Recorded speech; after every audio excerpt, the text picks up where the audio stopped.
सावन की मल्हार तथा भादों का 49 है। ये वृक्ष इस धरती के मनोहर लिबास है। ये दानों के सासी जीवन का आधार है। इन्हें हम अपने करों से नमस्कार करते हैं।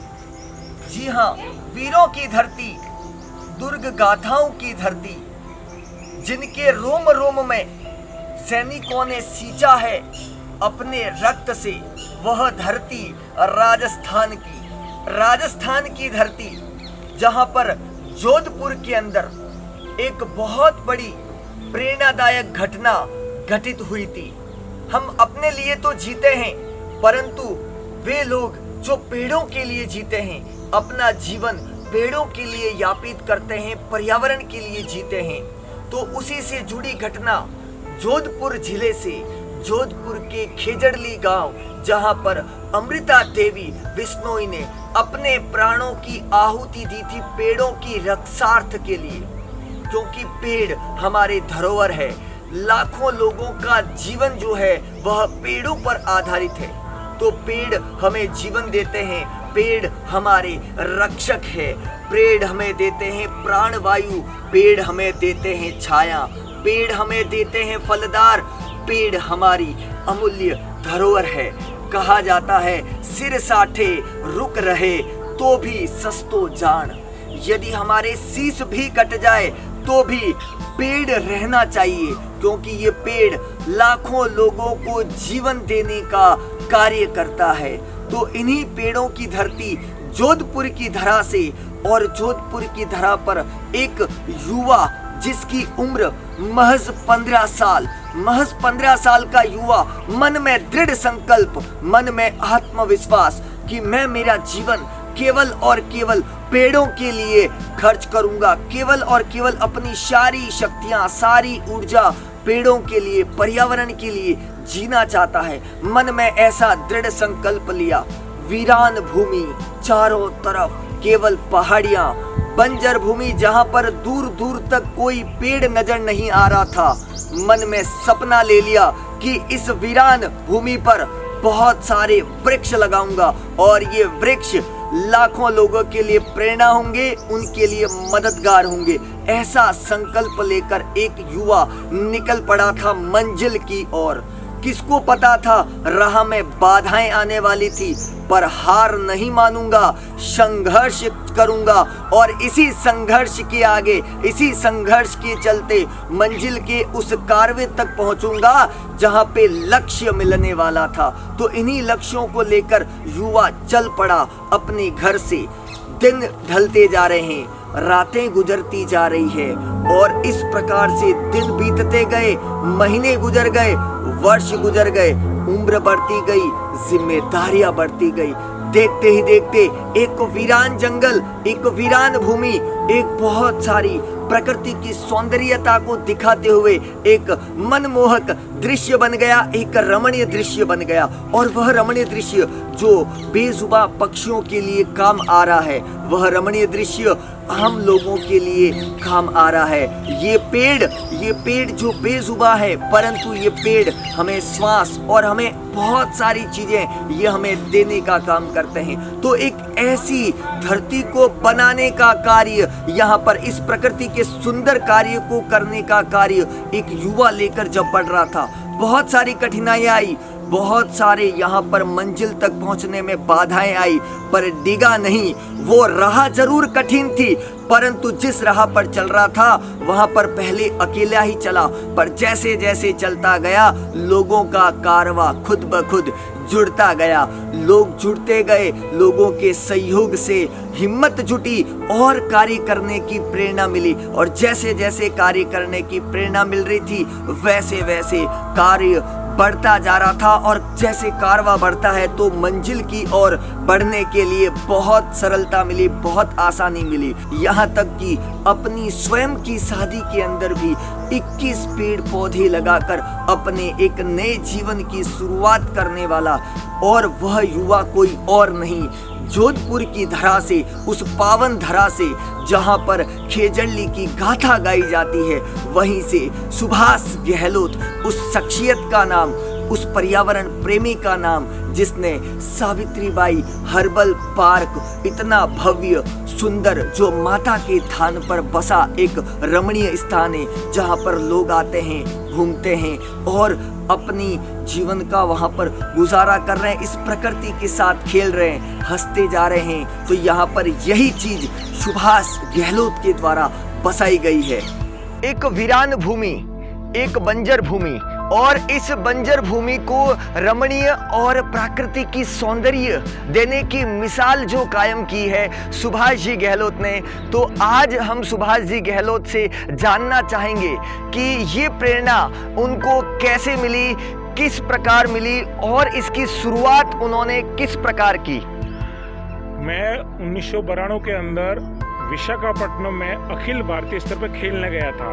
तो वहाँ पर एक स्टेडियम जंगल के था और यहाँ राजस्थान जोधपुर के अंदर उस 90 के दशक में पानी की तकलीफ थी, हरियाली नहीं थी, यहाँ आंधी लू वगैरह ऐसे चलने के कारण ग्रीनरी नहीं थी। और वहाँ पर मैंने जो ग्रीनरी देखी तो मेरा मन अद्भुत हो गया कि मैं भी मेरे उस क्षेत्र में कहीं न कहीं ऐसा काम करूं। वहाँ से मैंने ठान के फिर जोधपुर आके उस पर्यावरण क्षेत्र में मैंने धीरे धीरे काम शुरुआत की और मैंने इस सावित्रीबाई हर्बल पार्क के अंदर 2006 में शुरुआत की। एक ऐसी वीरान पहाड़ी थी, उजड़ था, यहाँ बबूल और ऐसे पेड़ थे जहाँ पर हम खुद भी आना पसंद नहीं करें। ऐसे हमने कुछ लोगों ने ठानी कि हम कुछ अच्छा काम करें और आज ये 65 बीघा ज़मीन के अंदर आज हजारों पेड़ों का गुच्छा है। बिल्कुल सर, तो जब आपने ये प्रेरणा जब आपको मिली तो यहाँ पर जब आप इस कार्य की शुरुआत करने लगे तो आपके मन में या फिर आपको कहीं ऐसा तो नहीं लगा कि आप अकेले हो गए, या फिर आपके मार्ग में इस अच्छे कार्य की शुरुआत में बहुत सारी कठिनाइयाँ आई, कोई बाधाएं आई जहाँ पर आप हताश हो गए हो, जहाँ पर आपको लगने लगा कि अब मैं ये काम नहीं कर सकता, या ऐसा कुछ हुआ जिससे आपको लगा कि नहीं, कहीं ना कहीं आप डिगमगाए। तो ऐसा आपके जीवन में कभी क्यों वो पल नहीं आया? आप लगातार काम कर रहे हैं, इसके पीछे ऐसा क्या था? निश्चित रूप से ये कुदरत का नियम है। कोई काम निस्वार्थ भाव का होगा और अच्छा होगा तो उसके अंदर व्यवधान आएगा।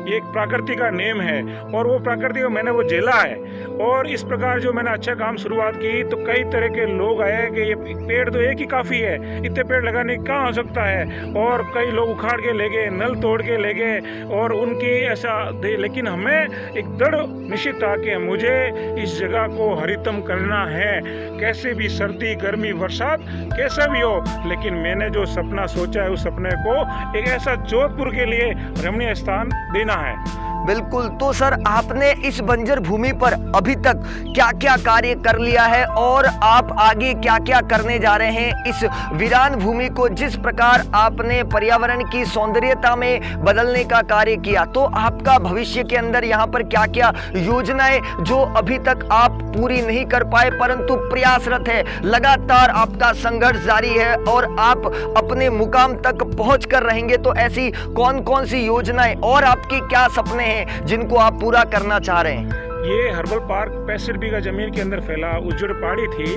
और मैंने शुरुआत की तो आज इस जगह पर हम एक सनसेट पॉइंट भी डेवलप कर रहे हैं बहुत अच्छा, कि शहर का एक व्यू इंडस्ट्री में हो। यहाँ पर एक बहुत बड़ा फुटबॉल का स्टेडियम भी तैयार कर रहे हैं पहाड़ी के बीच में वो युवाओं के लिए, और एक 2.5 किलोमीटर का एक जंगल के अंदर वॉकिंग ट्रैक पहाड़ों में से होता हुआ व्यक्ति यहाँ से निकलेगा और उसको एक ऐसा क्योंकि अगर रोड पे घूमता है तो ट्रकें चलती है, धुआं होता है, एक्सीडेंट होने की संभावना रहती है। ऐसी वीरान पहाड़ी के अंदर और शानदार पेड़ों के बीच में ताजी ऑक्सीजन के साथ घूमने की जगह मिलेगी। और मेरी इच्छा है कि यहाँ पर जो जिस प्रकार हमने फलदार पेड़ लगाए हैं, औषधि पेड़ लगाए हैं, कि जो जीव जो जोधपुर शहर का शहरीकरण हो रहा है इसके कारण यहाँ तोता, मोर, बुलबुल, कोयल ऐसे बर्ड्स वो धीरे धीरे खत्म हो रहे हैं और उनको ऐसा एक आश्रय मिल जाए। और निश्चित रूप से ये मिला है कि उनको 12 खाने को फल मिल रहे हैं और फल मिलने के कारण वो आज जीव का यहाँ पर वो अपने अंडे भी दे रहे हैं, उनके बच्चे भी पल रहे हैं। आने वाले दिनों में यहाँ पर लाखों जीव, हजारों मोर, तोता, बुलबुल, कोयल की चहचहाट मिलने लग गई है और ये मन को सुकून होने लग गया कि उनका भी एक शहर के अंदर एक आश्रय मिल गया हर्बल पार्क। बिल्कुल, तो एक नेक कार्य की शुरुआत जो है वो यहाँ पर एक पर्यावरण प्रेमी के द्वारा हो चुकी है और मन में उद्देश्य है जीवों के प्रति दया भावना का। मन के अंदर एक ही दृढ़ संकल्प लेकर आप चल रहे हैं कि मैं यहाँ पर 1 लाख से अधिक पौधे लगाऊं और युवाओं के लिए, फिटनेस के लिए, उनके शरीर को स्वस्थ रखने के लिए खेलने का स्थान मिले, बुजुर्ग व्यक्तियों के लिए चलने के लिए एक ट्रैक मिले। तो इस प्रकार के एक सकारात्मक भाव लेकर, जिसको हम कह सकते हैं जनमानस की सेवा करने का दृढ़ निश्चय जो आपने किया है, जरूर ही आप इसमें सफल होंगे। तो आप युवाओं के लिए क्या प्रेरणा देना चाहेंगे? मैं युवाओं को कहना चाहता हूँ कि ये हर एक आदमी पर्यावरण क्षेत्र को अपना कैरियर नहीं बनाता है, क्योंकि इसमें ग्लैमर्स कम होता है। हर एक आदमी ग्लैमर्स की तरफ जाना चाहता है, चकाचौंध की तरफ जाना चाहता है। लेकिन मैं मित्रों, युवाओं और मेरे जो जीवन का अनुभव है कि जो मैंने एक काम खड़ा किया है और काम खड़ा करने के बाद में जिस प्रकार से मुझे मान सम्मान और इज्जत मिली है और एक स्थायी इज्जत मिली है, उसका कोई मुकाबला नहीं है। और दूसरा सबसे बड़ा जो आपके आत्मसंतुष्टि मिलेगी और आपको एक जीवन के अंदर एक ऊर्जा मिलेगी, क्योंकि ये पेड़ ये सच्चा मित्र है। वो आपको सर्दी, गर्मी, बरसात, आपके बुरे दिनों में आपका साथ निभाने वाला सच्चा मित्र है। और निश्चित रूप से आप उनके साथ जुड़ोगे तो आपका जीवन में चारों तरफ खुशियां ही खुशियां भर जाएगी। ये सच्चा मित्र आपको कभी भी दगा नहीं देगा। आपका कभी इनके अंदर आप भाव से बात करेंगे, जिस प्रकार कल्पवृक्ष है और जिसके नीचे बैठकर आप जो चीज जीवन की कल्पना करते हैं वो पेड़ आपकी पूरी करती है। तो मैं युवाओं को कहना चाहता हूँ कि एक पेड़ की उम्र 50 से 60 साल होती है। आप इस पुण्य कार्य में कैरियर बनाइए और ये कैरियर आपका स्थायी होगा, आपको जीवन भर और आपके आने वाली पीढ़ियों तक आपको सम्मान मिलता रहेगा, आपको पुण्यात मिलता रहेगा, क्योंकि उससे निकलने वाली ऑक्सीजन और लाखों जीवों का घर होगा, घोंसला होगा। तो आपको जीवन को आप कहेंगे मैं जीवन में सफलतम हूँ। यही मैं युवाओं को कहना चाहता हूँ कि इसके अंदर अपना कैरियर बनाएं, क्योंकि सांसें हो रही है कम, आओ मिलकर हम पेड़ लगाएं। बिल्कुल, तो जैसा कि इन्होंने बताया कि सांसें जो है वो लगातार कम हो रही है, आओ हम सब मिलकर पेड़ लगाएं। और ये जो पेड़ होंगे, ये पेड़ जो हजारों वर्षों तक रहेंगे, हमें प्राणवायु देंगे, हमें अलग अलग प्रकार के फल इनसे प्राप्त होंगे। ये छायादार वृक्ष जो है वो हमारे हर सुख दुख का साथी होंगे। ये कहना है जोधपुर के पर्यावरण प्रेमी सुभाष गहलोत का। खुशियों के पेड़ की उस एक छांव के लिए सारी जिंदगी जिस खोज में हम चलते रह गए, उनके बढ़ने का इंतजार ही कर लेते तो अच्छा होता। जिन नन्हे पौधों को रौंद भीड़ में हम बढ़ते चले गए।